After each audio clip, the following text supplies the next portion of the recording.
Oh, the Deadwood stage is heading on over the hills. See, individually, all of these elements made sense for a thematic outfit, but together, just tell me that I don't look like a gay Frenchman, because I feel like that's how I look. Oh my god, hey, welcome back to my theatre-themed YouTube channel, or hello to you if you're listening on podcast platforms. If you are listening on podcast platforms, it's the neckerchief. The neckerchief is what's taking this sort of Western-inspired look to the territories of gay Frenchmen. My name is Mickey Jo, and I am obsessed with all things theatre. I am evidently a very serious professional theatre critic here on social media, and today we're going to be talking all about the new UK tour of the musical Calamity Jane, which I saw last night, at the New Victoria Theatre in Woking. It commenced last month. It's visited a handful of venues already, and it's going to go on to visit a handful more. Check the tour dates to see if it's travelling to a place near you. Now, I had actually seen this production before, back in, I want to say 2014, 2016, the 20-teens in any case, when Jodie Prenger was starring as Calamity Jane shortly after this production premiered at the Watermill Theatre in Newbury. And it was very interesting getting to revisit it so many years later with a performer I would describe as a very different star in the leading role. We are talking about the very popular and very talented Carrie Hope Fletcher, who is playing Calamity Jane, alongside Vinny Coyle as Wild Bill Hicock. Now, for those of you who know nothing about Calamity Jane, we're going to talk a little bit about the nature of this show in today's review. For those of you who only know the film, we're going to talk a little bit about how it fares on stage. Of course, it was a famous film in the 1950s starring Doris Day. And as always, we are going to talk about this production. Does it work? Do the creative choices pay off? Does the casting work? All that and more will be discussed in today's full review. If you have already seen this production, either on its previous tour or on the current one already, let us know what you thought in the comments section down below. If you have seen a completely different production of Calamity Jane, if you've been in a production of Calamity Jane, share those stories with us as well. It's a very charming show and I would like to hear about it. And finally, if you do enjoy this review and you want to know what I think about various other pieces of theatre that I see in my very, very busy theatrical schedule, make sure you are subscribed right here on YouTube with the notifications turned on somewhere below my face so that YouTube tells you whenever I have shared a new video, or following me on podcast platforms if you would prefer to listen to me as you go about your day. In the meantime, here is what I thought of Calamity Jane.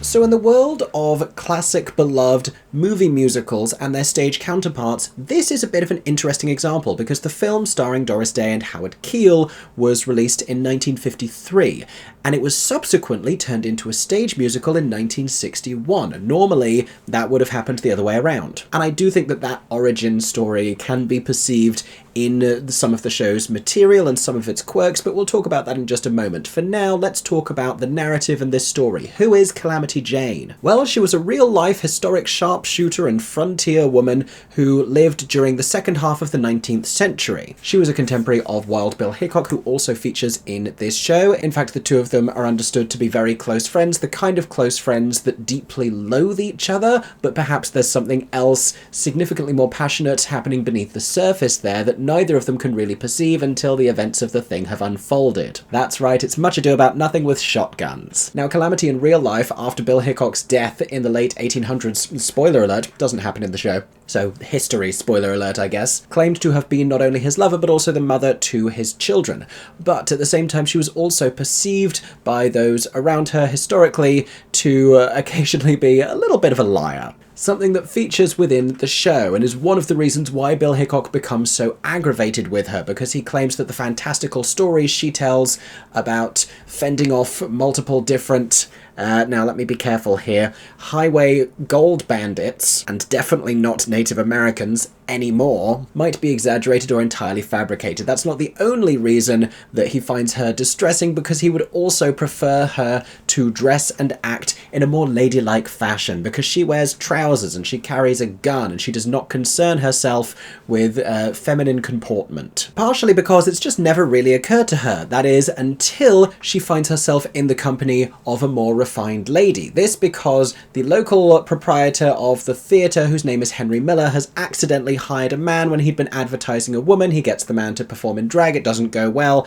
and Calamity, in order to keep the patrons from rioting, promises that she will bring from Chicago the very famous actress and the very adored Adelaide Adams, whose photo they have all seen in a cigarette packet, these being the times. However, in an absolutely classic theatrical mix-up, Calamity mistakes Adelaide's maid, Katie Brown, who of course has aspirations of being on the stage, doesn't everyone in these kinds of stories, for Adelaide Adams herself. Katie sees the opportunity to finally live out her dreams in Deadwood City, of all places, and goes with Calamity on the Deadwood stage, which is a sort of a buggy, back to Deadwood, where everyone is very excited to see a performance from Adelaide Adams. Now everything sort of plays out from there, and we get ourselves tied up in a little bit of a knot of a love rectangle, I would say. This because Calamity, although she does not bother herself with any aspect of traditional femininity, has a substantial crush on Danny, who I believe is the second lieutenant at the fort. Danny, however, along with just about every other man in town, including Wild Bill Hicock, takes a liking to Katie Brown upon her arrival, who doesn't want to get herself involved for about 5 minutes, and then she changes her mind.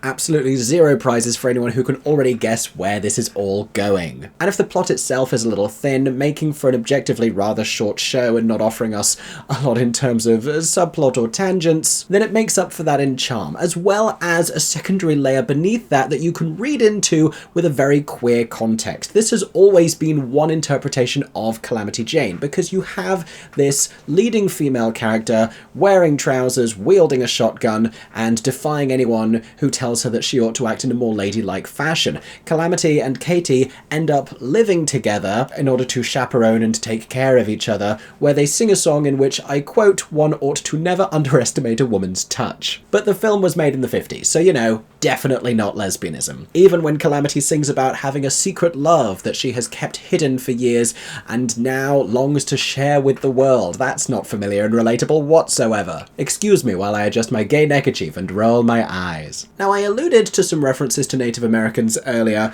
and the film is riddled with them. They were excised from the show when this production specifically was first brought to the stage at the Watermill around a decade ago, I believe. The show's original director, Nikolai Foster, when producer Jamie Wilson brought him the idea of doing it, made it clear that he was eager to get rid of all of the, how to put this gently, objective racism. Only not unlike unattractive supporting walls in old houses, a lot of the plot does kind of fall down without it, so they had to make adjustments. When Danny is brought down from the fort and sort of gravely injured because of an attack, it's by bandits. When Calamity talks about how important it is that she rides alongside the driver of the Deadwood stage, shooting passers-by, she's shooting bandits. When she talks about the many different violent encounters she has, it is with bandits. The place is crawling with bandits, almost like they're native to the country, but they're not. That's not what we're doing. There are also a couple of lyric changes to go with this, and there is a moment in the show where they play the banjo and they encourage you to sing "Take me back to the Black Hills of Dakota." Spoiler alert, like God Save the King, absolutely nobody knows the second verse, so if you want to be wildly impressive and you're planning to see this show on tour, learn all of the words to the Black Hills of Dakota, but learn the new words, because we are no longer singing about the beautiful Indian country that we love. It is beautiful mountainous country. Mountainous, and it's always been mountainous. They promise. I mean, in fairness, it was mountainous. They just weren't their mountains. Anyway, despite these changes, there is still a quality of the material that feels inherently quite old-fashioned. And, you know, it's of the time, so Bill and Calamity's relationship where he tortures her a little bit and says that she ought to dress like a real woman and inexplicably ties her to a chair at the end of the first act in a plot point that goes absolutely nowhere. All of that has the potential to leave a little bit of a poor taste if it weren't directed with care. At which point, I think we should talk about this particular production and how they bring this to the stage with a nostalgic charm.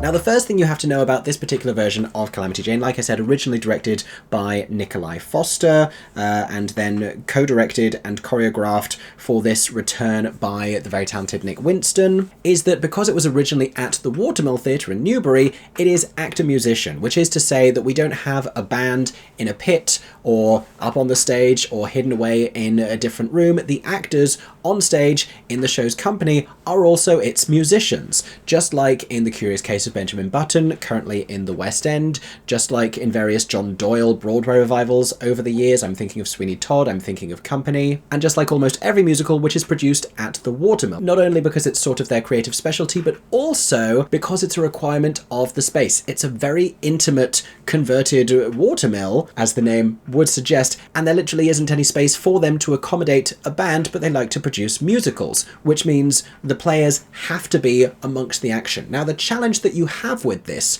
are moments within certain shows where you need to find a sense of intimacy. It is always going to be unusual trying to play a tender moment between two characters when one of the ensemble members is staring them down and playing a piano or holding a tuba. Of course, alongside those inherent challenges, you also have creative opportunities, which are very much seized upon in this production. Rather than bringing on a set piece to look like the Deadwood stage, instead Carrie Hope Fletcher as Calamity Jane sits atop a upright piano, and they create it out of wooden chairs and twirling umbrellas and the company, which is exactly the kind of staging that I particularly enjoy. I really like an actor-musician production that doesn't just feel like it has to be, that feels like it is bringing in those creative elements and like it's part of the show's DNA. And this one really works because I mentioned a lot of people have to sort of linger on stage, and even in personal moments, even when Calamity is singing Secret Love, even when she is having a one-on-one conversation with Bill, it sort of feels like you have this small Deadwood community of busybodies who are always just hanging around. In terms of the set design, everything is contextually within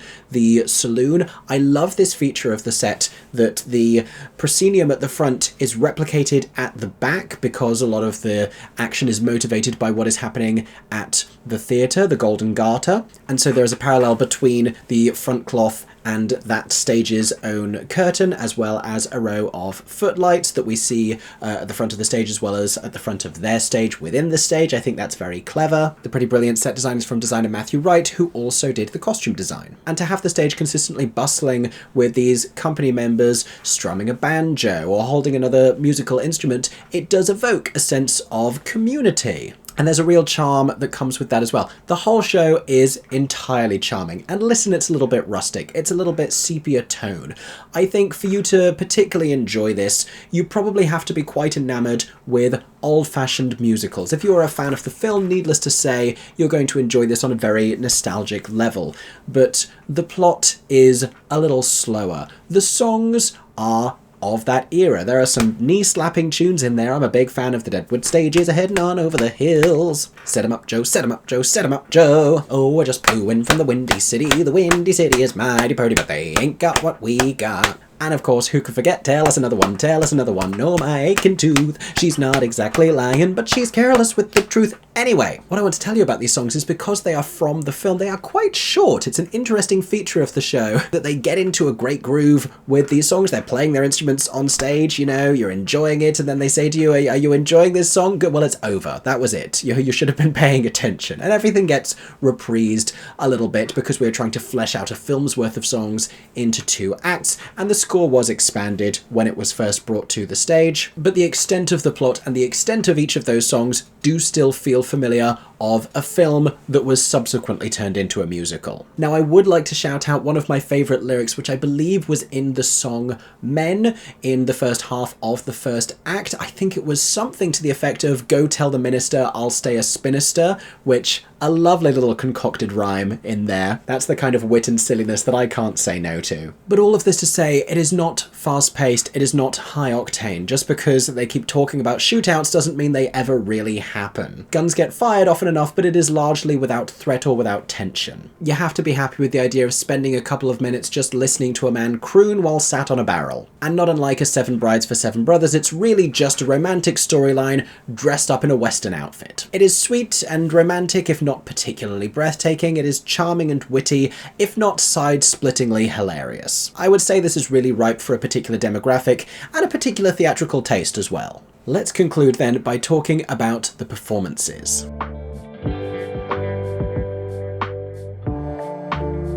Now, I was so intrigued about Carrie Hope Fletcher's performance as Calamity Jane because I think she is not only very different to Jodie Prenger, who I had seen before in the role, but it also feels very different from many of the other roles that Carrie has played before, and where it finds kinship to her previous roles and what she does very well is in crafting a particularly endearing take on Calamity, who is not oblivious to the things that are being said about her by the likes of Bill Hicock, but just sort of lets them wash off her like water off a duck's back. In fact, later in the show, Bill chastises her for thinking in a womanly way and acting on her feelings when it comes to her romantic inclinations towards Danny, and this being out of character for her. True enough, for the rest of the show, she doesn't get insulted by comments about her appearance. She gets bothered when he ties her to a chair, but who wouldn't? I mean, for one thing, rope burn. But there is something very sweet about her Calamity and her ability to smile through her circumstances. It feels a little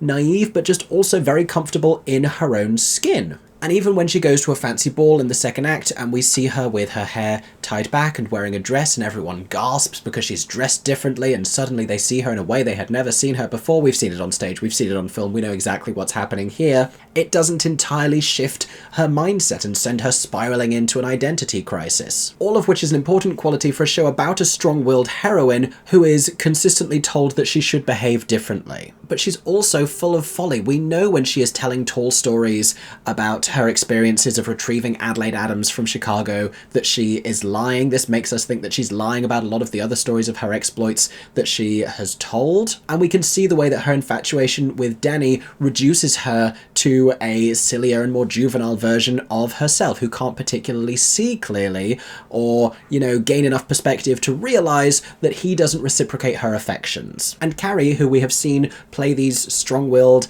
and angsty and petulant, often younger characters, feels entirely natural in this characterization and manages to marry all of those qualities. And of course, sounds formidable, particularly when she gets to really dig her teeth into Secret Love at the end of the show. This is where we get to hear her belting out a Torch song because everything is a lot more fast-paced before that. And especially when she gets into those long phrases and she's singing, "Now I shouted from the highest hills." It sits in a lovely place in her voice, sounds terrific, and easily got the biggest reception of the evening. Overall, what I think I really appreciated about Carrie's Calamity is that she didn't go to this place of nervousness. There was a trembling vocal affectation that I remember Jodie Prenger doing, especially around Danny when she was trying to court his affection, and Carrie plays it a little clueless and a little convinced that Danny already really likes her, so she doesn't try too hard around him in an awkward way. She just smiles real big and rushes to take care of him when he's injured. Now, the man who will ultimately become Calamity's love interest is Wild Bill Hicock, played in this production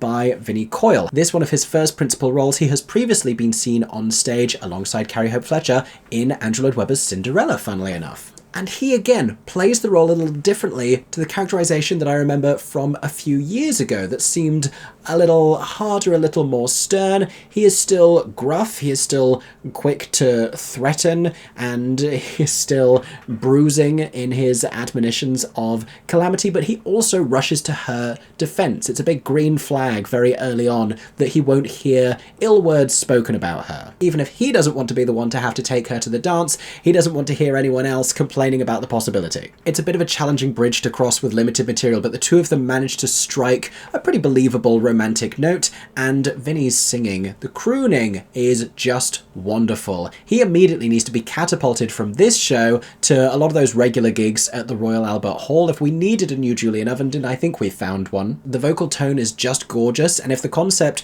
of opening with a slow romantic song Higher Than a Hawk at the very top of the second act with, little theatrical intrigue seems like a strange one, he justifies it with his gorgeous vocal performance. We could listen to that song for twice as long as we do. Now, there's terrific support among the rest of the cast as well. Worth clarifying again that because this is an actor-musician production, everyone is working twice as hard on stage, not only to play instruments, often without sheet music, as well as performing, as well as singing, as well as dancing, but also doing so simultaneously in a theatrical context that requires them to really pay attention to each other and really listen. Standout performances in the company include the always hilarious and scene-stealing Samuel Holmes, who plays the slightly put-upon Francis Fryer, who arrives in Deadwood under false circumstances and unfortunately can't satisfy the heavily male crowd in the way that he thought he would, even with a wig. Seren Sandom Davies is also very endearing as Katie Brown. She and Samuel Holmes both have a little bit of a challenge of playing slightly more refined characters,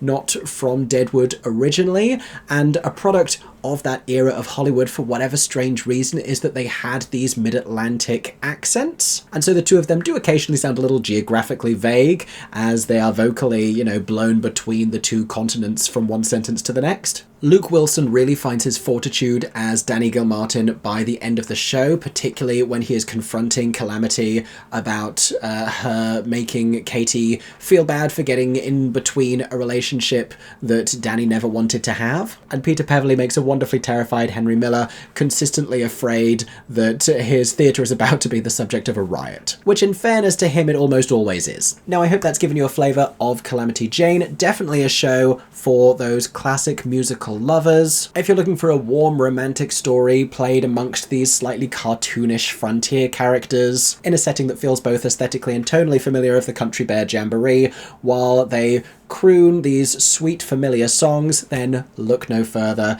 and check it out if it's visiting a theatre near you. If it already has and you've already had the chance to see the show, as always, let us know what you thought of it in the comments section down below. In the meantime, I hope that you enjoyed this review. Stay tuned for many more coming very soon. Make sure that you are following me on podcast platforms. Make sure you're subscribed right here on YouTube and following me wherever you can find me on the musical theatre internet. I have been Mickey Jo, and I hope that everyone is staying safe and that you have a stagey day.